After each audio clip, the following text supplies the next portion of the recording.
I love gardening. Didn't grow up in the city. I didn't grow up in the country. I grew up in the city, and I had no idea what I was missing.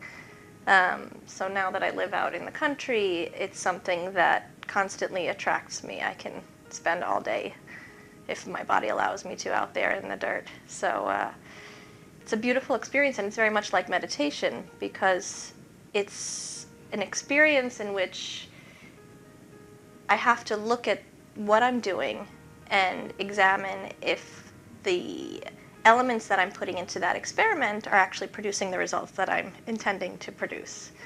And it involves a great deal of research. With gardening, where does this plant thrive? In the sun, in the shade, in which zone? Does it like a lot of water? It's an incredibly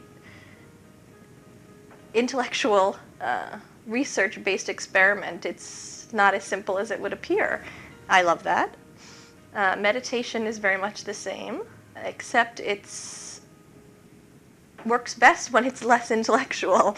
When you think about it, none at all, and you actually, the intellectual process is that in which you see if what you're doing is actually creating silence. If music is something that seems to help you reach that point where meditation is actually taking place, then music works. But for some people, music would be distracting, sound would be distracting often.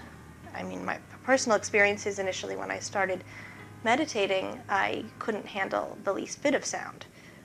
But I actually now use sound to help me reach a point of mental silence, and I've navigated my way to use the elements that are around me to help me reach silence. So it's really just all about putting those elements together into the experiment and observing if what we are doing works. Each dirt is different. Each energy that whether you're putting it into gardening, your own energy in meditation is completely unique. And so not one thing will work perfectly in all situations.